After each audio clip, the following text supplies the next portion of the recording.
फल खाया, गाय को खिलाया था, गाय के बेटा हुआ, नाम पड़ा गोकर्ण। लेकिन धुंधली के बेटे का जब नामकरण का क्रम आया तो आत्मदेव जी सोचते थे कि हम अपने हिसाब से कोई बढ़िया सा नाम रखाएंगे। तो धुंधली ने कहा कि देखो ऐसा है कि नामकरण हमारे हिसाब से होगा, आपके हिसाब से नहीं। आत्मदेव जी ने कहा कि अच्छा अपने ही हिसाब से कर लो नामकरण।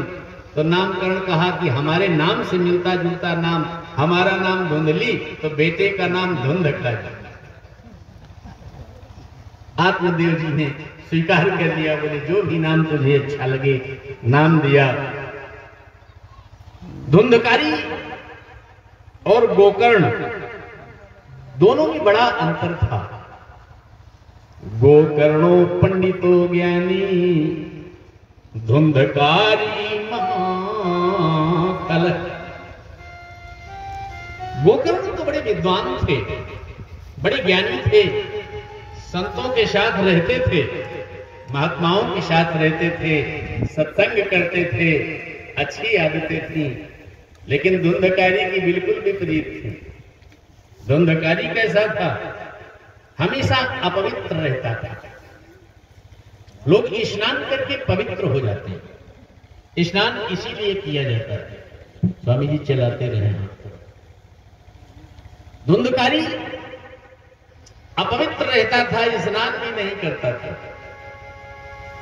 वैसे स्नान पवित्र तो करता है, लेकिन स्नान के बाद भी पवित्रता तभी आती है जब हमारे कर्म पवित्र हो।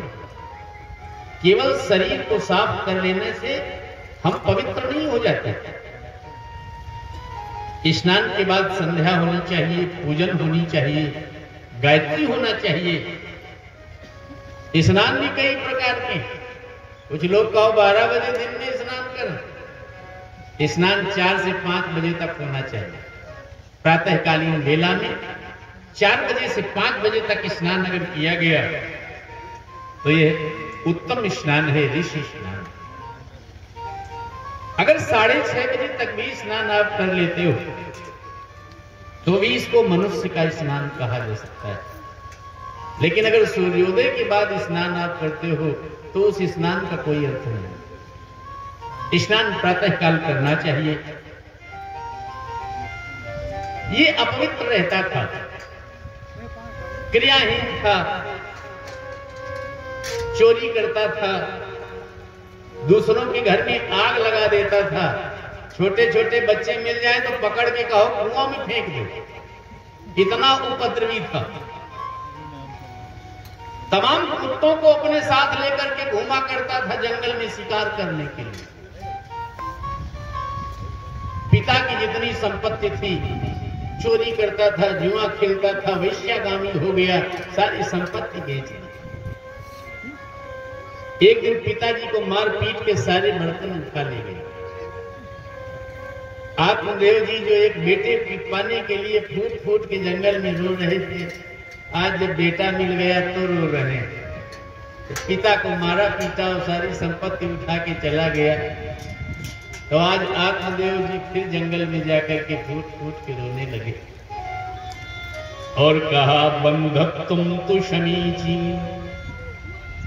अरे इससे अच्छा तो ये था कि बेटे न होता। बंधुत्वम तो समीची। यही बात जब संत कह रहे थे तो नहीं समझ में आ रही थी। समझ में तब आया जब खुद भोगा। बोले बंधुत्वम तु समीचीन, ये कुपुत्रो दुखदायक। ऐसे पुत्र का क्या करूं जिसने जीवन को नर्क बनाकर रख दिया। क्व तिष्ठामि क्व गच्छामि, को में दुख विपोहे। कहां जाऊं, क्या करूं, मैं तो जीवन से हार गया। अब ऐसा लगता है कि मैं आत्महत्या कर दूं। जो गाय से जन्म हुआ था, जिस बेटे का नाम था गोकर्ण, गोकर्ण गए। गोकर्ण ने कहा पिताजी आप क्यों रोते हो?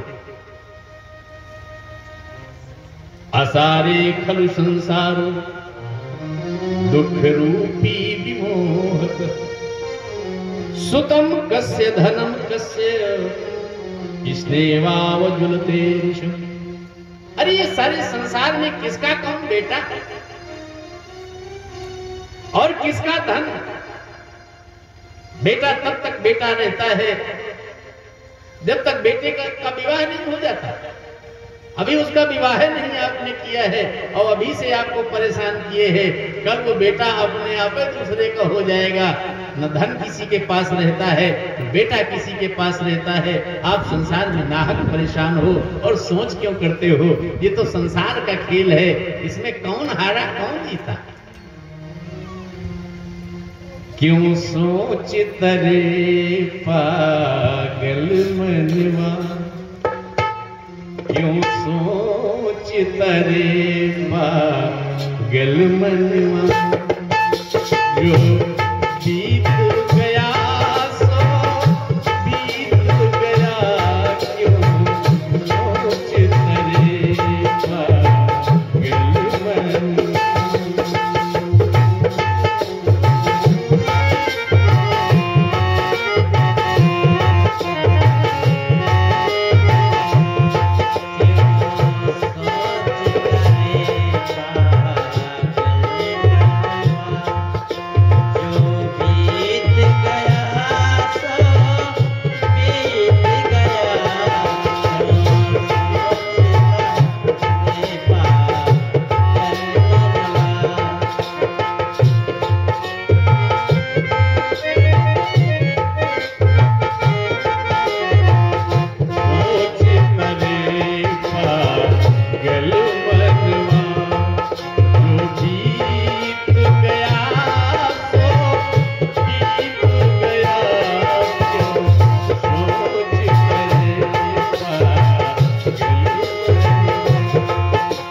संसार